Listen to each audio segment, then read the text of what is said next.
गुरुर्ब्रह्मा गुरुर्विष्णु गुरुर्देवो महेश्वर गुरुर्साक्षात् परं ब्रह्म तस्मै श्री गुरुवे नमः। ओम श्री सद्गुरुदेव भगवान की जय। आज स्वर्ग और नरक के विषय में चर्चा करेंगे। पहले नरक के बारे में बताते हैं।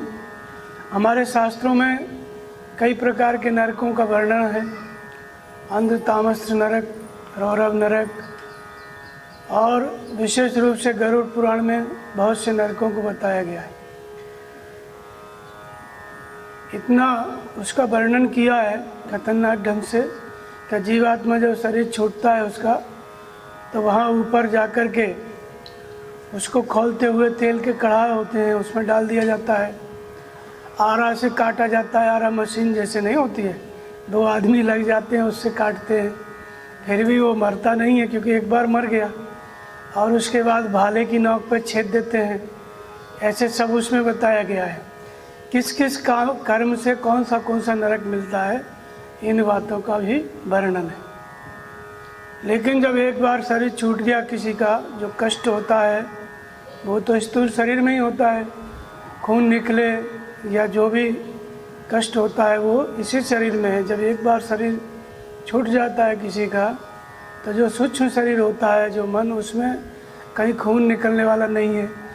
चाहे कड़ाह में छानो, चाहे आरा से काटो, तलवार से काटो, उसका कुछ भी असर सूक्ष्म शरीर पे नहीं होता है। लेकिन फिर भी इतना खतरनाक तरीके से लिखा गया कि लोग भयभीत हो जाते हैं। अब भयभीत होकर के करते क्या है, इस नरक से कौन बचा सकता है? तो पंडित लोग कहते हैं कि गाय दान करो और बैतरणी पार कर जाओ, फिर नरक से बच जाओगे। ऐसे छोटे मोटे उपाय वो लोग बताए हैं सब। दान करो तब बच जाओगे, पुण्य करो कुछ। तो ये दान करें, पुण्य करें, लोग डर के मारे इस तरह की बातें लिखी गई। वो लोग भी बहुत खतरनाक थे जिन्होंने नरक का वर्णन किया, इस तरह की बातें लिखी। तो आदमी देख करके, सुन करके इतना भयभीत हो जाता है कि उसको सदा डर लगा रहता है कि नरक में जाएंगे, ये करेंगे तो ये नरक में जाएंगे, फिर वहाँ पे कीड़े काटेंगे, गड्ढे में फेंक देंगे, मरेंगे नहीं, हैं आग में जलाएंगे लेकिन जलेंगे नहीं। तो मरने के बाद कुछ भी नहीं होता है। एक बार आदमी मर गया तो उसको कोई कष्ट नहीं होता है। ये हिंदुओं का नरक है अपना, पुराणों का। ऐसे ही ईसाइयों का, मुसलमानों का भी नरक है। उसको जहन्नुम की आग कहते हैं। वहाँ आग का झील रहता है। उनके नरक में आग का झील होता है, उसमें ले जाके फेंक देते हैं, वो जलता रहता है। उनमें दूसरा जन्म नहीं होता, ऐसी मान्यता है। और यहाँ पर जन्म ले लेते हैं। तो बहुत कल्पना की गई है। ऐसे ही अपने अपने देश के, अपने अपने धर्म के लोगों ने नरक बना रखे हैं। जैसी जैसी जहाँ की परिस्थिति थी, वहाँ के वैसे ही नरक बन गए सब।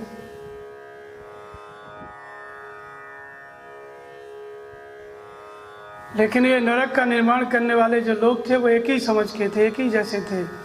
उनको इतना डर बताना था जनता को कि डर के मारे हमारी शरण में आए, हमको दान करे या उपाय पूछे।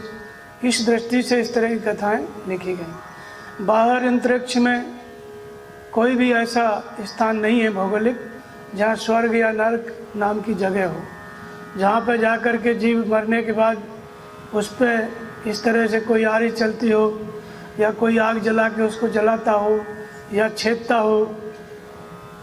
ऐसा कोई भी स्थान नहीं है जहाँ पे लोग रहते हैं और ऐसा काम करते हैं। पहले नरक के बारे में बताते हैं, फिर स्वर्ग के बारे में बताएंगे। इसके लिए शास्त्रों में विभिन्न प्रकार का वर्णन आया है। गीता में भगवान कृष्ण कहते हैं अध्याय 16 में कि अर्जुन, जो असुर लोग हैं वो प्रवृत्ति क्या है और निवृत्ति क्या है, इन दोनों कोई नहीं जानते।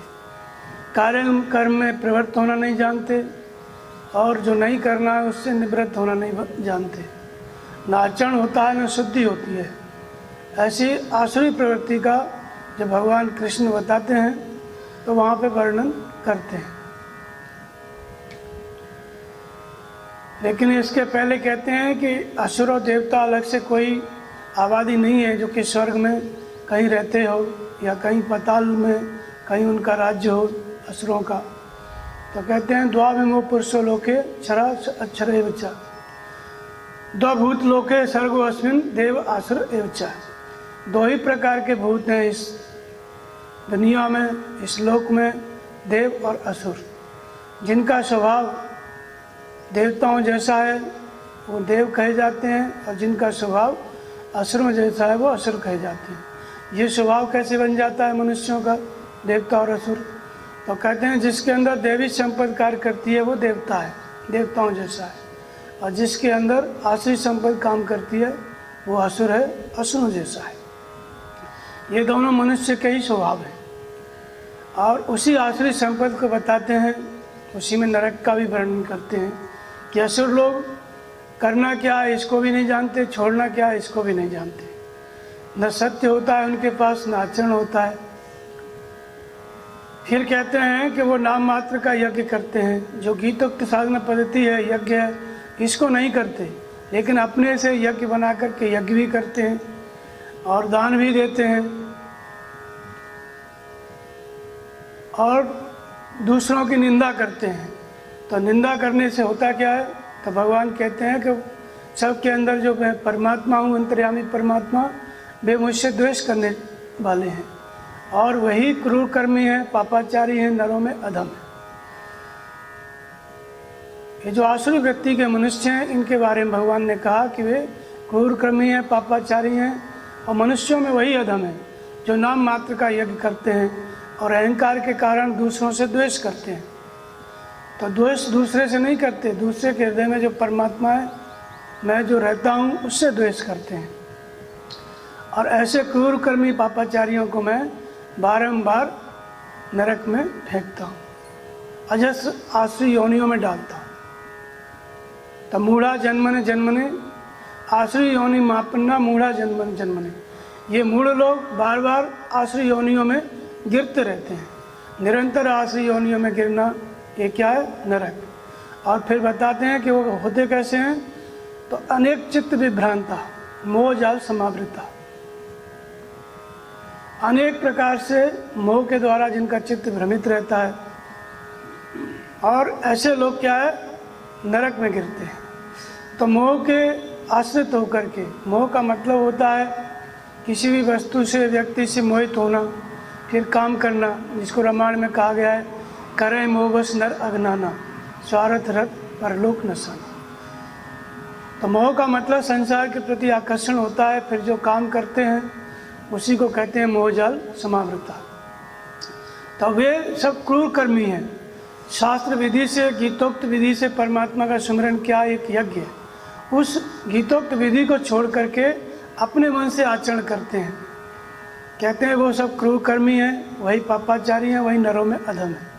जैसे आप गीता के अनुसार भजन कर रहे हैं तो वो लोग कहेंगे क्यों महात्मा को मानते हो, ये जो नाम का जप आप कर रहे हो, ये जो विधि है भगवान को आपने छोड़ दिया। वो जानते ही नहीं है सत्य क्या है, भगवान क्या है, लेकिन आप लोग जब बताते हो तो उनको बुरा लगता है। तो गीतोक्त साधना पद्धति अर्थात महापुरुष का ध्यान, नाम का जप, ये साधना है, लेकिन उनकी दृष्टि में महापुरुष की पूजा, वो लोग कहते हैं तो आदमी की पूजा है। ऐसा करके वो द्वेष करने लगते हैं। और इस तरह की बातें हमारे सामने आती भी हैं कि इन्होंने सब कुछ छोड़ दिया है, तो केवल महाराज जी को मानते हैं, बाबा जी को मानते हैं, भगवान को छोड़ दिया है। अब उनको पता ही नहीं है भगवान कौन है, या फिर इतना ही नहीं, कहते ही नहीं है, द्वेष करने लगते हैं। उन्हीं को भगवान कृष्ण कहते हैं कि वे आसुरी वृत्ति वाले हैं, वही क्रूरकर्मी हैं, वही पापाचारी हैं। उनको मैं बारंबार आसुरी योनियों में डालता हूँ और नरक में डालता हूँ, वही नरों में अधम है। तो द्वेष करने वाले बच जाते हैं, भगवान कहते हैं नहीं बचेंगे, बार बार मैं उनको आसुरी योनियों में डालता हूँ। अब आसुरी योनियों में बार बार निरंतर जाना, इसको कहा गया है नरक, भगवान कृष्ण के द्वारा। तो ये आसुरी योनि का मतलब होता है पशु पक्षी कीट पतंग, और मनुष्यों में भी कोई जन्म ले लिया उसके बाद फिर शराब पी रहा है जिंदगी भर, वो भी आसुरी योनि हो गया, आसुरी वृत्ति काम कर रही है, या और किसी प्रकार का काम कर रहा है, तो ये सब आसुरी योनि है। और भगवान ने कहा कि जो नरक का द्वार है कहीं भी बाहर या अंतरिक्ष में जो बात बताई गई कि नरक होते हैं, गड्ढे में डाले जाते हैं, अग्नि में जलाए जाते हैं, वैसा नहीं। ये निरंतर जो दूसरे शरीरों में जाना, मनुष्य है, मनुष्य में भी निम्न श्रेणी का मनुष्य है जिसका स्वभाव आश्रय है, वो भी आश्रय योनि है। इसके बाद दूसरे जो पशु पक्षी हैं, ये सब भी आश्रय योनि है। कीट पतंग है, ये सब भी आश्रय योनि है। अब कुछ भी कि शरीर मिल गया, मनुष्य शरीर में आप सोच सकते हो, विचार कर सकते हो। पशु बन गए, एक खूंटा से बंधे हुए हो, पानी मिलेगा तो पिएंगे, घास मिलेगा खाएंगे, अपने से कुछ नहीं बोल सकते। ये सब आश्रय योनि है।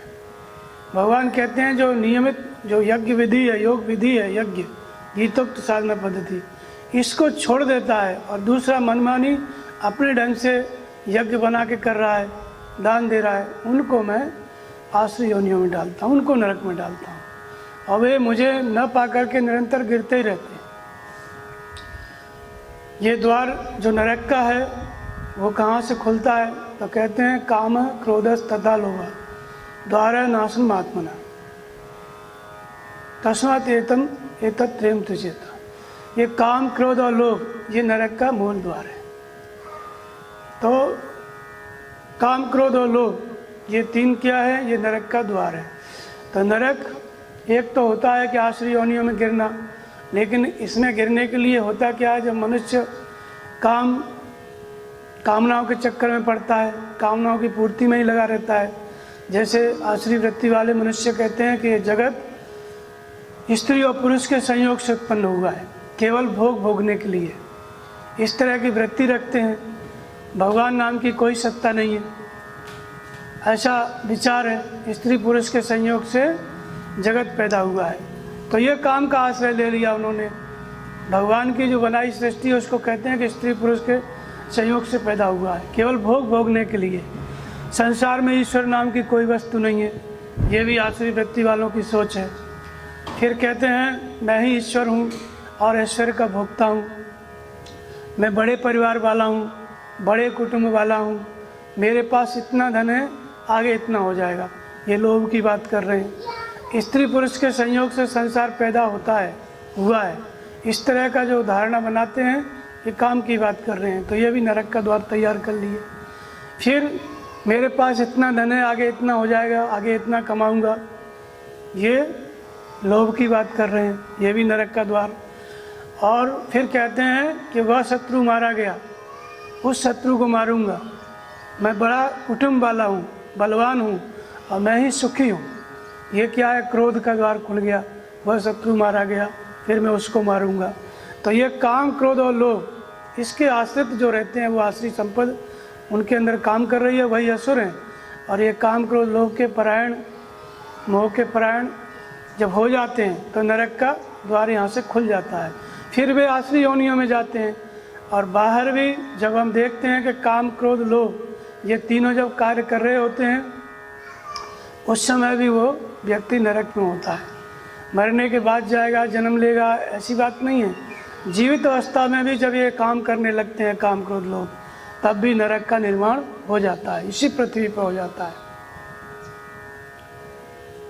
तो पृथ्वी पे हम रहते हैं, पृथ्वी भी आकाश में रहती है, आकाश में तैरती रहती है।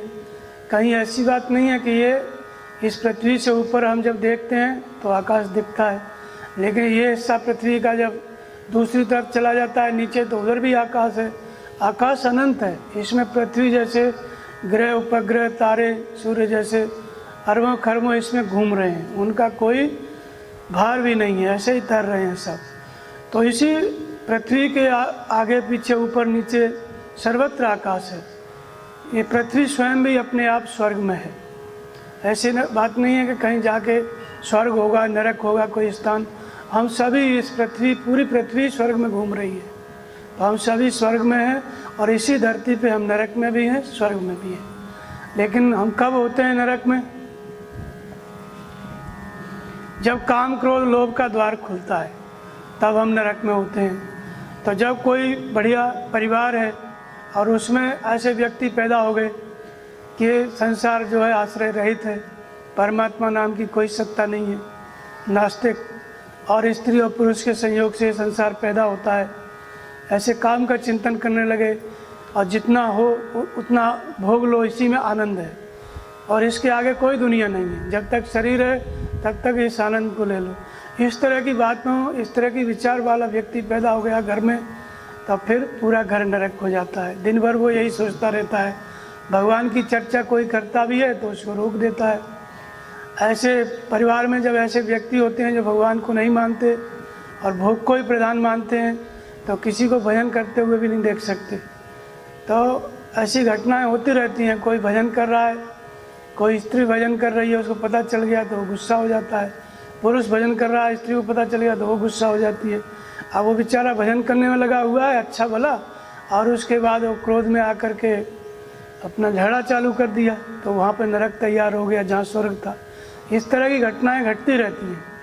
तो जब काम के आश्रित होता है व्यक्ति, कामनाओं के वशीभूत होता है और फिर चिंतन करता है, उसी तरह का माहौल बना लेता है अपने घर में, परिवार में, आसपास के मोहल्ले में, तो फिर वो जगह क्या हो जाती है, नरक हो जाती है। तो व्यक्ति अपने नरक को स्वयं लेकर के घूमता है। तो कहते भी हैं जब रोज़ झगड़ा होता है किसी भी बात को लेकर के, तो कहते हैं नरक कर दिया है, जीना दूभर हो गया है। तो वो नरक जो है अपने मुंह से खुद ही निकल के आ जाता है सामने। तब मरने के बाद कहीं जो है आग में जलाया जाएगा, कीड़े काटेंगे, तलवार से काटा जाएगा, वो सब तो बाद में आता है, लेकिन ये नरक सामने आ जाता है। और इसमें क्या है, जब कोई कुछ बोल दिया, अब भजन वजन छूट गया, उसके बाद फिर सैकड़ों प्रकार के जो जो उसने बोला है वही सब मन में आने लगा, तो ये कीड़े काटने लग गए, वही मन में चलने लगा, घंटों चलने लगा। अब वो उससे छुटकारा पाना चाहता है, लेकिन जहाँ बैठता है वही बात विचार आ जाते हैं, जो झगड़ा हुआ है, जो बात कही है, कहा सुनी में, तो ये कीड़े काटने लग गए सब। तो यही सब है संकल्प जो बार बार उठ रहे हैं। तो इसलिए काम का द्वार खुल गया तो नरक का द्वार खुल गया। फिर क्रोध आ गया। अब जैसे आप भजन कर रहे हैं या आश्रम जा रहे हैं, कुछ भी जो सत्कर्म में एक व्यक्ति लगा है, पति लगा है, तो पत्नी को खराब लगेगा, पत्नी लगी है तो पति को खराब लगेगा। फिर एक दूसरे पे क्रोध आता है। या दोनों धार्मिक हैं, परिवार में माता पिता नहीं मानते इस विधि को, गीतोक्त विधि को, महापुरुष को नहीं मानते, तो उनको खराब लगता है कि पता नहीं कहाँ चला जाते हैं ये लोग। फिर वो अपना अलग से चालू कर देते हैं, तो फिर वो क्रोध आ जाता है। तो क्रोध आ जाता है तो उन्हीं की बातें गूंजती रहती हैं दिमाग में। तो जितनी देर तक वो सब चलेगा मन में, तब तक वो नरक बना रहेगा। तो क्रोध के कारण, क्रोध के दबाव में जब चित्त आ जाता है तो नरक का द्वार खुल गया। ये तीनों नरक के द्वार हैं। फिर लोभ, तो ऐसे ही लोभ होता है। लोभ 5 घर सोन बनाया और सोनर तुम समान रघुवर आया। तो क्रोध के परुष वचन बल, क्रोध का बल क्या है, कड़वा वचन बोलना, कठोर बोलना, ये क्रोध की ताकत है। कठोर बोल दोगे आदमी के अंदर उद्वेग आ जाएगा, उद्वेग आ जाएगा तो वो भी बोलेगा, फिर दोनों तरफ नरक तैयार हो गया। उसके मन में तो था ही बोलने वाले के में, और जो सुन के क्रोध आया उसके अंदर भी नरक फैल गया, वो भी नरक में चला गया उसी समय। तो इसी तरह से लोभ होता है। अब लोभी व्यक्ति क्या है, लोभी के प्रिय धाम, कामी नार प्यार जी में लोभी के प्रिय धाम। अब लोभी को क्या है, पैसा प्रिय। अब घर वाले हैं, बच्चे हैं, वो कुछ घूमना फिरना भी चाहते हैं और कुछ शौक करना चाहते हैं, वो दिन भर पैसा, दिन रात पैसा। ऐसा आदमी वो 5 पैसा खर्च नहीं करेगा, केवल कमाने में लगा रहता है। अब पूरा परिवार उससे परेशान रहता है, तो और किसी पे ध्यान नहीं देता है। पति पत्नी है तो बच्चे हैं, किसी पे ध्यान नहीं देता, सिर्फ पैसा, जाना आना है, पूरी जिंदगी यंत्र हो जाती है। जैसे कोई जीवात्मा है ही नहीं, चेतना है ही नहीं, केवल यंत्र जो है काम कर रहा है, गाड़ी में बैठ के जाता है फिर लौट के आता है, ऐसे हो जाता है। तो उस परिवार में भी पूरा एकदम उदास हो जाते हैं लोग, पूरा जिंदगी निराश। मतलब लोग अगर प्रवेश कर गया तो वो पैसे के पीछे भागता रहेगा, फिर उसके बाद उसको टाइम ही नहीं मिलेगा भजन करना, चिंता। अब कोई भी व्यक्ति जो कि ऐसा लोभी लालची के घर में रहता है, कोई धार्मिक व्यक्ति पैदा हो गया, उसके बच्चे, पति पत्नी या माता पिता, तो उसको अच्छा नहीं लगेगा। वो कहेंगे हमको आश्रम जाना है, ये करना है, वो करना है, तुरंत विरोध करेगा। कुछ मांगेंगे तो देगा भी नहीं, तो इसलिए फिर वही क्रोध आएगा। तो इस तरह से घर में ये काम क्रोध लोभ इसके परायण जो भी व्यक्ति हो जाता है फिर वहाँ पे नरक तैयार हो जाता है। तो एक नरक तो क्या है कि मरने के बाद जब हम दूसरी योनियों में जन्म लेते हैं, जब काम क्रोध लोभ के वश होकर के शरीर छूटता है तो तामसी योनियों में जन्म लेते हैं, वो नरक है। पशु पक्षी कीट पतंग, और जो यज्ञ नहीं करते, गीतोक्त साधना नहीं करते, वे सब आसुरी योनियों में जाते हैं, भगवान के अनुसार तो नरक में जाते हैं। और यहाँ पर क्या है नरक, जब आपके चित्त में भली प्रकार ये काम क्रोध लोभ ये सब काम कर रहा है, काम का चिंतन आ गया तो नरक, क्रोध का चिंतन आ गया, क्रोध के विचार आ गए या क्रोध उत्पन्न हो गया तो नरक पैदा हो जाता है। क्योंकि ये मन में जब विचार रहता है उसी समय जब शरीर छूटता है तो ऐसे दूसरे शरीर मिलते हैं मनुष्य को छोड़ करके, और जब रोज की कला रहेगी, रोज का ये रहेगा तो अंतिम समय में उसी में शरीर छूटता है, धर्म का आचरण व्यक्ति नहीं कर पाता है। तो इस तरह से ये तीनों क्या है, नरक के द्वार हैं। ये जो शास्त्रों में बात बताई गई वहाँ पे काम क्रोध लोभ को ही नरक बताया गया, वहाँ पे कहीं पर भी ऐसा कोई स्थान नहीं बताया गया कि उस नरक में जाता है, वहाँ गड्ढे में जाता है या वहाँ पे उसको काटा जाता है। रामायण गीता में तो ऐसा कहीं भी नहीं है। सिर्फ ये बात आई है कि नरक में गिरते हैं, और वो कई स्थानों पर आई है। जैसे पतिव्रता स्त्री के लिए भी आया है, अपने पति को छोड़ करके पर पतिव्रत करई, रौरव नरक कल्प सत परई, पद प्रतिकूल जन्म जहाँ जाई, और विधवा हो पाए तरुणाई। तो उसमें ऐसा आया है। लेकिन रौरव नरक का मतलब रुदन करना, अर्थात जन्मत मरत दुसह दुख हुई। जब आदमी जन्म लेता है 6 महीने तक बच्चा रोता रहता है, वो सब नरक ही है एक प्रकार का। तो जब जितनी बार जन्म लेगा उतनी बार उसको रोना पड़ेगा। दूसरी बात, भेड़ बकरियों में पैदा हो गया तो बस पर बड़े हो गए, फिर काटने के काम आओगे, फिर मरो फिर रो। तो ये सब रौरव नरक है। पशु पक्षी में जाना, और बच्चा भी पैदा होता है 6 महीने तक पेट में रहता है गर्भ में, वो भी नरक है। ये सब जन्म और मृत्यु ये सब नरक के अंदर ही आते हैं। गरुड़ पुराण में इसी को बताया गया है कि माँ के गर्भ में रहता है तो उसमें उल्टा पड़ा रहता है, वहाँ से प्रार्थना करता है तब वो बाहर आता है, और तब भगवान से की प्रार्थना करता है कि मैं भजन करूँगा, फिर भजन करता नहीं है, और भजन नहीं करता है तब उसको लेके जाते हैं यमराज के दूत, फिर उसको ले जाते हैं, कड़ा खोलते हुए कड़ा में डालते हैं, फिर आरे से काटते हैं, फिर जलती हुई आग में भूंजते हैं। इसके बाद उसको बहुत कष्ट होता है, मरता तो है नहीं, एक बार मर गया। तो इस तरह के ये नरकों का वर्णन बताया गया। लेकिन वहाँ बाहर कहीं भी ऐसा स्थान नहीं है जहाँ पे ऐसा कष्ट देने के लिए कोई खड़ा रहता हो कि तुमको यमराज के दूध पकड़ के ले जाके झोंक देंगे। ऐसा न कहीं यमराज है बाहर और न कहीं ऐसा नरक है। लेकिन कहानी तो ऐसी लिखी गई, तो ये कहानी लिखी गई, उसका अर्थ होता है कि जो आसुरी योनि है, अब मेढक गिरगिट आप देखते ही हो, दिन भर की रात को जब शाम होगी लाइट जल जाएगी तो अपना कीड़े खाते रहेंगे। कीड़ा भी नरक में है, मेढक भी नरक में है, दोनों अपना एक दूसरे का भोजन है। और गिरगिट है वो भी कीड़ा खा रहा है, छपकली है वो भी कीड़ा खा रही है, यही सब नरक है। अगर भजन नहीं करते हैं तो तिर्यक योनियों में, इन्हीं योनियों में जाते हैं। भगवान कहते हैं आसुरी मूढ़ा जन्मन जन्मनि, आसुरी योनि मापन्ना मूढ़ा जन्मन जन्मन। भजन नहीं करते हैं गीतोक्त विधि से, यज्ञ नहीं करते हैं, साधना नहीं करते हैं, तब मूढ़ योनियों में जन्म लेते हैं, तामसी योनियों में, अर्थात पशु पक्षी कीट पतंग, ये सब नरक है। और दूसरी बात, जब व्यक्ति के मन में क्रोध का चिंतन आ गया, क्रोध आ गया तो नरक। किसी को मार दिया, इतना क्रोध आ गया तो जाओ जेल में, अब वहाँ पे भी नरक। यही सब है। किसी कामना की पूर्ति नहीं हुई तो क्रोध आ जाता है, और कामना की पूर्ति हो गई तो लोभ आता है, और चाहिए और चाहिए। तो इसी में फिर क्रोध और लोभ काम, इसी में आदमी फंस करके और इस जन्म में भी वो नरक में चला जाता है। जीवित शरीर में भी जब ये कोई घटना घट गई तो नरक में चला गया। फिर आर्थिक ऐसी कोई भी घटना घट जाती है तो घर की स्थिति भी खराब हो जाती है, सब बहुत परेशानियां घेर लेती हैं। ये सब नरक है। अब इसी तरह से स्वर्ग की चर्चा है। तो स्वर्ग में भी देखते हैं कि जब स्वर्ग का वर्णन किया तो भाई जो पुण्य करते हैं वह स्वर्ग में जाते हैं, वहाँ इंद्र का पद मिलता है और स्वर्ग में रहते हैं। वहाँ पे आयु अनंत होती है, बहुत दिन तक जीते हैं, पर वहाँ भूख प्यास नहीं लगती है। एक सबसे बड़ी आफत है। जब भूख प्यास नहीं लगेगी तो स्वर्ग किस काम का है? आप भोजन नहीं कर सकते, कुछ नहीं है। तो स्वर्ग में ऐसा स्वर्ग का जीवन बताया। देवता रहते हैं, बस घूम रहे हैं आकाश में। इंद्र को देखा होगा, सब बैठे हुए हैं लाइन से, अप्सराएं नृत्य कर रही हैं। यही स्वर्ग का जो दृश्य है वो टीवी पे बताया जाता है।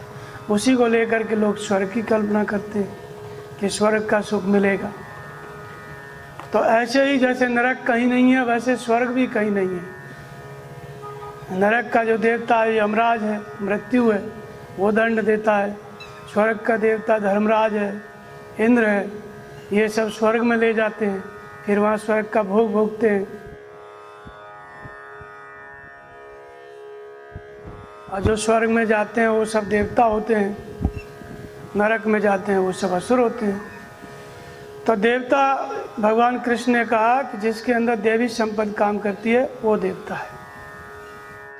दैवी संपत्ति को बताया विवेक, वैराग्य, समदम, तेज प्रज्ञा, ये तो संक्षिप्त में है। दूसरा 24 लक्षण बताए। अहिंसा है, सत्य है, अक्रोध है। अहिंसा मतलब अपनी आत्मा को अधोगति में न ले जाना, धर्म का आचरण करना और सत्य का आचरण करना, सत्य में श्रद्धा स्थिर करना। आत्मा ही सत्य है, शाश्वत सनातन। अक्रोध, क्रोध का न आना, ये सब दैवी संपद है। त्याग, शांति, दूसरे की निंदा न करना, ये सब दैवी संपद है। जैसे आसुरी संपद के लक्षण बताए, भगवान कहते हैं कि वो अहंकार से युक्त आसुरी संपद वाले लोग दूसरों की निंदा करते हैं।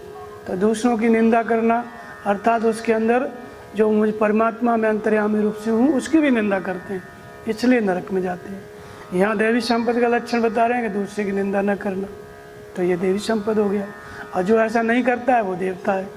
तो सत्य का आचरण कर रहा है, क्रोध नहीं कर रहा है, दूसरे की निंदा नहीं कर रहा है, तो ये देवी संपद है। जो ऐसा आचरण करता है वो देवता है।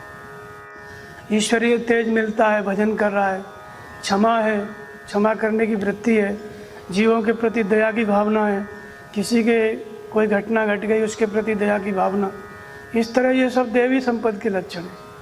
तो जब देवी संपद काम करती है तो मनुष्य देवताओं जैसा है,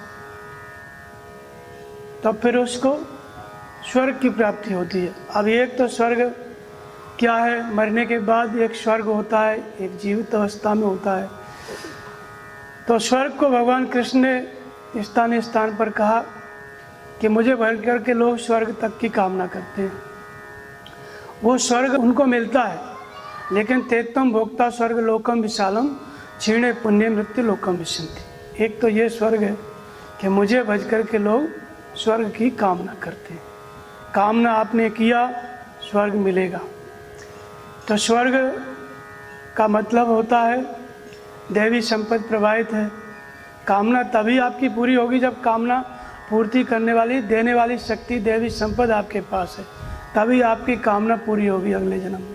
तो दैवी संपत्ति जब अर्जित आपने की है, जब आप इस जन्म में स्वर्ग में हो जीवित अवस्था में, तभी आपकी व्यवस्था दूसरे जन्म में भी स्वर्ग में हो सकती है।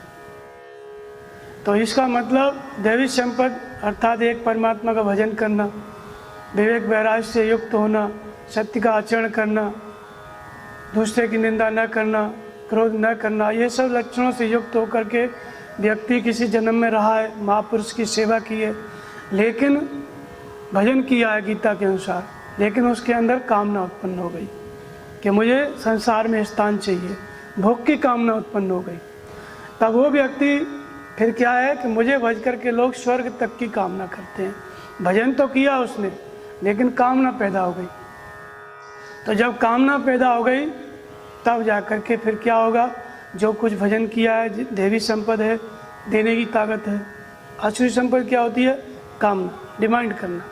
और दैवी संपत्ति क्या है? उसकी पूर्ति, सप्लाई करना। लेकिन कामना हम कर रहे हैं और दैवी संपत्ति नहीं है तो कामना पूरी नहीं होगी। दैवी संपत्ति हमने भजन किया है, सत्कर्म किया है तभी होती है।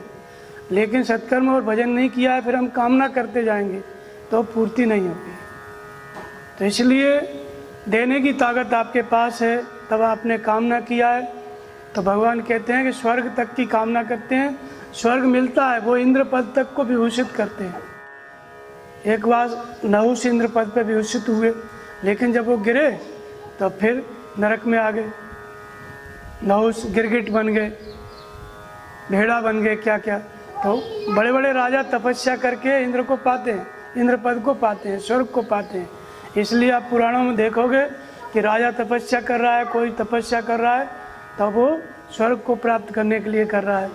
तो ये जो देवता हैं इंद्र इत्यादि, वो परेशान होने लगते हैं, उनका सिंहासन डोलने लगता है और फिर उसकी तपस्या में विघ्न पैदा कर देते हैं। तो इसलिए तपेश्वरी जब तपस्या किया तो राजा बना, राजेश्वरी, और राजा बना, अच्छा काम नहीं कर पाया तो नरकेश्वरी, फिर वो नरक में जाता है। तप चूक राजा और राज चूक भिखारी, ऐसे 3 चीज़ें हैं। तपस्या से चूक गया तो वो राजा होता है। राजा का मतलब ये नहीं कि कहीं का राज्य मिल जाएगा, किसी भी समाज में कोई भी प्रतिष्ठित स्थान मिल गया उसका नाम राजा है, उसी का नाम इंद्रपद है। तपस्या से चूका तो राजा हो गया, और राजा बन के चूक गया, वहाँ कोई गलती हुई तो नरक सीधा। तो इसलिए नहुष तपस्या किए, उसके बाद इंद्र पद को प्राप्त किए, लेकिन वहाँ उनसे गलती हुई। गलती क्या हुई? जब इंद्र पद पे पहुँच गए तो उन्होंने कहा कि भाई जो इंद्र की पत्नी है वो मेरी सेवा में आए। तो जो वहाँ पे थे ब्राह्मण, उनकी पालकी में जुटे थे, उनको बोलते थे जल्दी जल्दी चलो, जल्दी जल्दी चलो। ब्राह्मण श्राप दे दिए, वो नीचे गिर गए, फिर नरक में आके गिरे, तो अजगर हो गए थे। तो इसी तरह से ये क्या है, भगवान कहते हैं कि जो मुझे भज करके लोग स्वर्ग की कामना करते हैं। तो कामना आपने किया, पहले आपने भजन किया, फिर कामना किया, तो इसी संसार में आपको उचित स्थान मिलेगा। जितना आपका भजन है, जितनी दैवी संपदा है, उसी स्तर से आपको समाज में प्रतिष्ठा मिलेगी, स्थान मिलेगा, उसका नाम है स्वर्ग। एक तो ये स्वर्ग है जो कामनाओं को भोगने के लिए आपको मिला। कामना किए, कुछ दैवी संपत्ति थी तो आप भोग के रूप में स्वर्ग मिला। तो इसमें प्रधानमंत्री, राष्ट्रपति या कोई भी अच्छा प्रवक्ता बन गया, विद्वान बन गया, मठाधीश बन गया, शंकराचार्य बन गया, ये सब जो है क्या है, स्वर्ग में है। तो ये अपना भोग भोगते हैं सब। तो इस तरह से एक तो यह स्वर्ग होता है, और दूसरा वास्तविक स्वर्ग क्या होता है, स्वर्ग में विचरण करने की क्षमता। उसमें जब आपने कामना नहीं की, वो भजन कर रहे हैं, तो वो स्वर्ग में जो विचरण करने की क्षमता है, दैवी संपदा आपके अंदर प्रवाहित है, वो असली स्वर्ग है। जैसे भगवान कृष्ण कहते हैं गीता में कि दृक्षा चोपन्नम स्वर्ग द्वारम अपावृतम सुखिना क्षत्रिय पार्थ लवंते युद्ध मीदृश। अर्जुन को भगवान कृष्ण ने कहा कि अर्जुन, ये जो युद्ध का खुला हुआ द्वार है, ये जो युद्ध का खुला हुआ द्वार है, ये क्या है, ये स्वर्ग का द्वार है। ये युद्ध आ गया है, ये क्या है, ये स्वर्ग का द्वार है, और इसको भाग्यवान क्षत्रिय ही इसको प्राप्त करते हैं। तो स्वर्ग का द्वार कैसे होता है? युद्ध। युद्ध का मतलब होता है, गीता के अनुसार युद्ध का मतलब है परमात्मा का चिंतन, दैवी संपदा, आसुरी संपद का संघर्ष, प्रकृति पुरुष का संघर्ष। जब हम परमात्मा का चिंतन करते हैं, नाम का जप करते हैं, तो जो मायिक प्रवृत्तियाँ हमारे बाधा के रूप में उत्पन्न होती हैं, काम, क्रोध, राग, द्वेष, उनसे संघर्ष करना पड़ता है।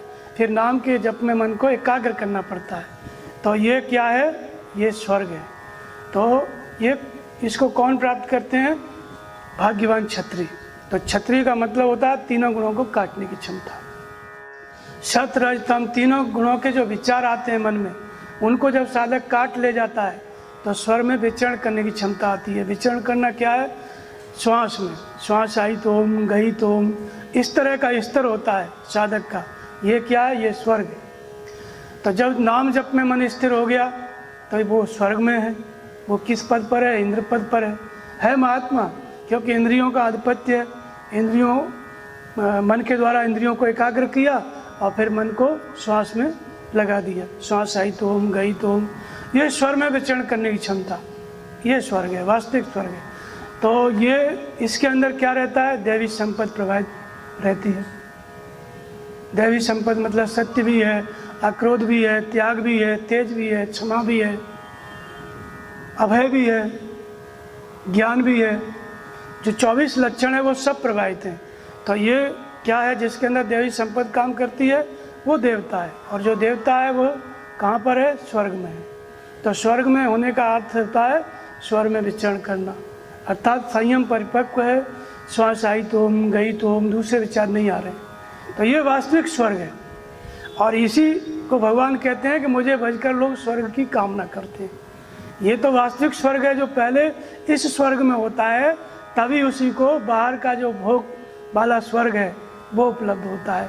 जब पहले भजन कर रहा है, भजन में मन स्थिर है, ये असली स्वर्ग है। और इसमें अगर कामना उत्पन्न हो गई तब उसको जन्म लेकर के उस कामना की पूर्ति के लिए समय देना पड़ेगा। तो भगवान कहते हैं कि तेत्रम भोक्त्वा स्वर्ग लोकम विशालम क्षीणे पुण्य मृत्यु लोकम विशन्ति। मेरी कृपा से वो विशाल स्वर्ग लोक का भोग करता है, इंद्र पद को विभूषित करता है, लेकिन क्षीणे पुण्य मृत्यु लोकम विशन्ति। जब पुण्य क्षीण हो जाता है, समय पूरा हो जाता है, तो फिर जन्म लेता है, फिर वहीं से स्टार्ट करो, फिर भजन करो। तो इसलिए भगवान कहते हैं कि कामना नहीं करना चाहिए, क्योंकि काम क्रोध लोभ यही नरक के द्वार है। कामना किया और जन्म मृत्यु के चक्र में गया तो फिर नरक में गया। था देवता, था स्वर्ग में, लेकिन कामना हुई तो माँ के गर्भ से जन्म तो लेना ही पड़ेगा, तो वो कष्ट है। और इसके बाद ऐसी बात नहीं है कि आपको बाहर जो है मनचाही व्यवस्था मिल गई। स्वर्ग का मतलब है जैसा तुमने कामना की वैसी व्यवस्था मिल गई। आजकल जिसको 5 स्टार कहते हैं और कुछ भी कहिए, जो अच्छी व्यवस्था है मिल गई, लेकिन वहाँ पर भी स्वर्ग स्वल्प अंत दुखदाई, वो थोड़े समय के लिए है, लेकिन दुख वहाँ पे भी दुख विद्यमान रहता है। तो स्वर्ग में आप देखेंगे कि देवता भी आपस में लड़ते रहते हैं। जो इंद्र बैठे हुए हैं सिंहासन पे, और जो दूसरे देवता नीचे हैं, जो राजा तपस्या कर करके स्वर्ग गए वो सब बैठे हैं नीचे, तो वो सब सोचते रहते हैं कि इंद्र के पद पे कैसे पहुँचें। वहाँ पे भी ताप पीछा नहीं छोड़ता है।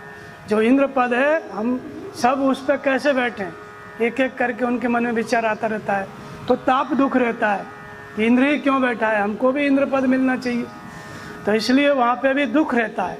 तो बाहर भी कोई कितना भी सुखी आपको नज़र आता है, कितना भी प्रतिष्ठा है, बड़े से बड़े पद पर है, जिसके लाखों करोड़ों अनुयायी हैं, ऐसे लोग भी जब उनको भी जब जेल जाना पड़ता है, इतने बड़े पद पे थे जहाँ करोड़ों लोग लाखों लोग उनको मानते थे, फिर चले गए जेल में, फिर नरक। तो स्वर्ग तो मिला लेकिन वहाँ पे भी नरक मिल गया। ऐसे संसार में ऐसी घटनाएं घटती रहती हैं। तो इसलिए भोग मिलता है भगवान की कृपा से, स्वर्ग मिलता है, लेकिन पुण्य क्षीण होता है तो फिर वहीं फिर जन्म लो, फिर तपस्या करो, फिर उस स्थान को प्राप्त करो। तो इसलिए भगवान ने कहा कि कामना मत करो तो सदा स्वर्ग में रहोगे।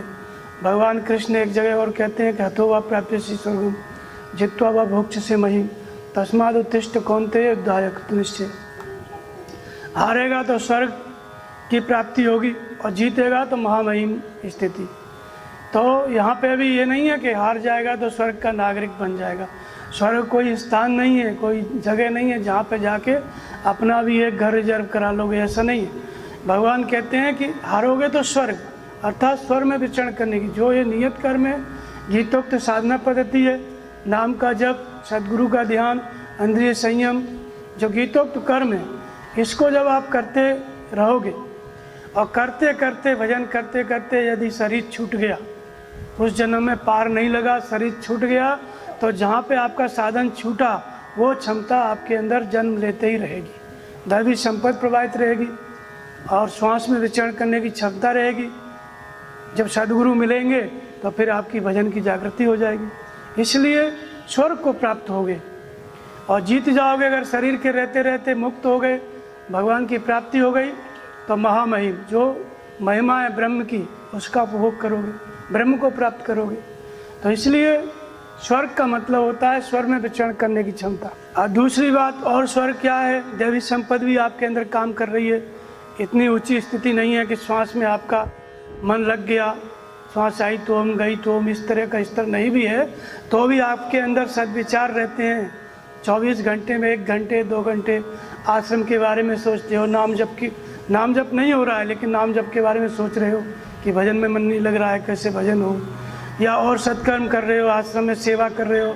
ये आश्रम से संबंधित, नाम जप से संबंधित, भजन से संबंधित, गीता से संबंधित ये जो विचार मन में रहते हैं, विवेक वैराग्य इस तरह के विचार मन में रहते हैं, दया की भावना, क्रोध का ना आना, ये जो दैवी संपत्ति के आंशिक लक्षण भी व्यक्ति के अंदर रहते हैं, तब भी वो उस अवस्था में स्वर्ग में रहता है।